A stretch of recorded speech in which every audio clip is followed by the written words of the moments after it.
Hi everyone, and welcome to my Lancastrians and Yorkists vlog. This is episode 21, in which we're going to embark on the first part of Breadth Study 1, thinking about overmighty subjects. So the breadth topics at the end of the Edexcel History A-Level unit about Lancastrians and Yorkists deal with two kind of broad themes about the period. And this first one, breadth topic 1, is about the changing relationship between the crown and the nobility. And there'll always be two questions on the breadth topics at the end of the paper. Often one breadth topic each, but not always. There'll be a choice. You have to answer one of them from the choice of two. And they will, again, not guaranteed, but normally be spanning the whole period from 1399 through to 1409. And they'll ask you, in this case, in breadth topic 1, something about the relationship between the crown and the nobility. The big kind of focus in breadth topic 1 is about overmighty subjects. And this is because at the time, in the 15th century, personal kingship was the deal. Relationship between the monarch and the individuals was a personal one. That relationship was really key. The king was thought to be chosen by God, and that meant that he was therefore kind of above and separate to them. But the string of usurpations and revolts and rebellions put strain on the credibility of that relationship and meant that they were vulnerable to subjects rising up against them. So we have a collection of overmighty subjects that you can use, and what you've learned already through the depth topics is really important here and can help you no end with answering these questions. So that's kind of why I'm running through this now, because you can wheel those things in and use them very straightforwardly if the question isn't too niche. We'll deal with the niche stuff in a bit. But the overmighty subjects, the list writes itself, really. Henry Bolingbroke, right at the start, so he's Henry Bolingbroke before he becomes Henry IV, and obviously at that time he's an overmighty subject. The ultimate overmighty subject, because he becomes a king. Hotspur and his rebellion, Richard of York, Edward of York, his son, Warwick, in both threatening Henry VI, but then also later on rebelling against Edward IV. George, Duke of Clarence, throws his weight around a bit as well. Richard of Gloucester, who's super helpful to Edward, but then becomes a menace to his son, and of course takes the throne. And Henry Tudor, the last of the nobility to actually seize the crown as well. There are, however, mighty subjects who support the crown, and in this list you might include Edmund Mortimer, who, although he had a stake to the crown, a claim to the crown. He actually sold out the rebellion, the Southampton plot in 1415. I was struggling to think of earlier mighty subjects. The Minority Council, who look after the throne for Henry VI, is probably the best example. John, Duke of Bedford, Humphrey, Duke of Gloucester, but the Minority Council together there. Suffolk and Somerset. Ooh, you could debate how helpful they were, but they certainly were mighty subjects who propped up the crown for quite a while. And Richard of Gloucester helps out his brother Edward in the 1470s by running the Council of the North, and various Woodvilles you could chuck in there too, and other people as well, I'm sure. The flip side to the debate about overmighty subjects is that you can certainly argue that there are monarchs who are undermighty, and that actually the more the responsibility for the chaos and disruption in this era is because the kings weren't up to it. Richard II being a tyrant, Henry IV wasn't really well liked. Henry VI is the best example and easiest example. And then equally, you can say that there are monarchs who don't really have much trouble, and it's not because there aren't overmighty subjects during their era, it's because they were well respected and powerful kings in their own right. Henry V is the easiest example there. Henry VII, perhaps. Edward IV, during the second part of his reign, would also probably fit into that box. One thing I should have said earlier on is if you get one of these essay questions from 1399 all the way through to 1409, you should address the whole 110 years. And the easiest way to think about that is kind of like towards the first sort of 20, 30 years, towards the start, a middle example or two, and an end example or two. And I would say that even if there are no examples from that, but you comment on that. Oh, there's nothing really happening in this period to do with this, and that in itself shows this, just to show you've got an awareness of it. So there are 3 areas that the exam board says you ought to know about. And the first one is to do with major landowners and their role in governing the kingdom. And the question here really would rotate around the idea of, do these major landowners help the crown? So there's some lingo, I guess, you've got to get your head around right. And these are the key kind of departments and offices of state that we're talking about. So they are these. The treasurer dealt with the royal finances and led the department of the exchequer. The chancellor dealt with the writing up of legal stuff, royal charters and the like, and he ran the department called the chancery. The Lord Privy Seal carried around the Privy Seal.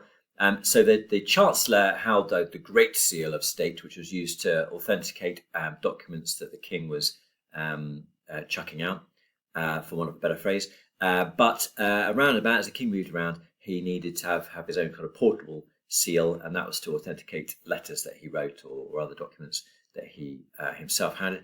And the Lord Privy Seal looked after that. The Royal Chamberlain ran the King's chamber and sorted out the spending for the King, and actually looked after his diary, controlled access to the King. That's a very important position, the Royal Chamberlain. And then the Constable of the Tower of London looked after the Tower of London. That's exactly what it says on the tin. And the Captain of Calais looked after Calais and the army there. All of these roles bring with them prestige and income, and they get access to the King. It was important that the King was seen to be taking advice, and not too much advice from lower nobility. Henry IV gets criticised for that in 1406, or too much advice from a small clique of nobility. Henry VI is criticised for that with Somerset and Suffolk.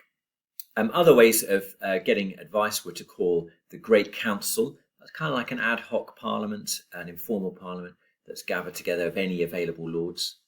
And the Continual Council, which was a smaller group of advisors which focused on kind of everyday stuff and was always around the King. Parliament, of course, could also be called at any time for advice and to pass new laws, as well as normally to raise taxation. Parliament is covered in breadth 2, so hold your hats for more excitement about that then. And the King, if the King wanted stuff done in the country, he would send out a royal proclamation, and that was down to the local nobility and gentry, perhaps serving officially as a sheriff or a justice of the peace. It was their job to ensure that took place. And that's, I guess, one of the reasons why in the Yorkshire Rebellion, the trouble kicks off when Henry Percy is killed. The church also plays quite a crucial role still in England at this time. They owned large amounts of land. They had various tax exemptions. They ran their own law courts for clergy. It's called the benefit of clergy. The church, of course, is Catholic at that time, and the approval of the Pope is quite helpful in that society. Gave the king legitimacy, extra legitimacy. For example, Henry VII was assisted in his claiming the throne by carrying with him a legal document from Pope Clement VII saying that Henry was the rightful king. And the Pope also gave permission for monarchs and other people, I guess, to marry when legality was questionable. So, for example, when Henry VII wanted to marry Elizabeth of York, they were both great-great-grandchildren of John of Gaunt, and the Pope had to give his permission, which he did. Just in case you need them, here's 4 important bishops from the period, in case you want to kind of name them. Thomas Arundel was actually Archbishop of Canterbury. He was Lord Chancellor from 1412 to 13 for Henry IV, and a loyal supporter of his. He sticks up for him with Parliament. Henry Beaufort was Bishop of Winchester and Lord Chancellor twice. He's a key member of Henry VI's Minority Council, so helping him out there. Thomas Bouchier, I'll spell that for you. Bourchier. He was Archbishop of Canterbury from 1454 all the way through to 1486. So he was Lord Chancellor. He was Lord Chancellor from 1455-56 during Richard of York's protectorship. He was a pretty constant supporter of Richard of York and the Yorkists in general. He also intervened to get Elizabeth Woodville to release Richard, the younger Prince of the Tower, into Richard of Gloucester's care, making him a Prince in the Tower. And then later crowned Richard III. He probably felt a bit queasy about that, I think, judging from what I've read. And he also crowned Henry VII and married Henry VII to Elizabeth of York.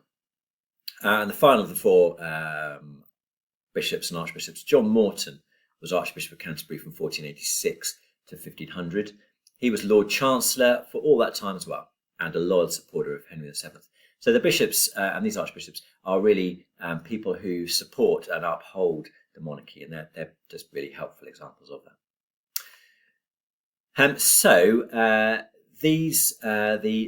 The nobility are necessary props to the crown, but also potential rivals, which we covered before. There are two examples that the exam board needed to know about, which you already do know about. It's handy because we're going to cover them quite quickly. The crushing of the conspiracy against Henry V in 1415 and the execution of Warwick in 1499. These are both really good examples of the kings doing what's necessary to make sure they retain the authority that they needed to rule. So the Southampton plot, you might remember, very early in Henry V's reign. It's a hangover really of problems faced by Henry IV. The plot was to put Edmund Mortimer on the throne.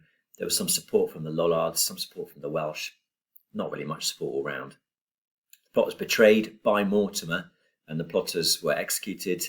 Mortimer was pardoned, even though he probably knew about the plot for a while beforehand. So Henry V deals with that very effectively. And likewise, the execution of Edward, Earl of Warwick. Henry VII obviously had an even shakier claim to the throne.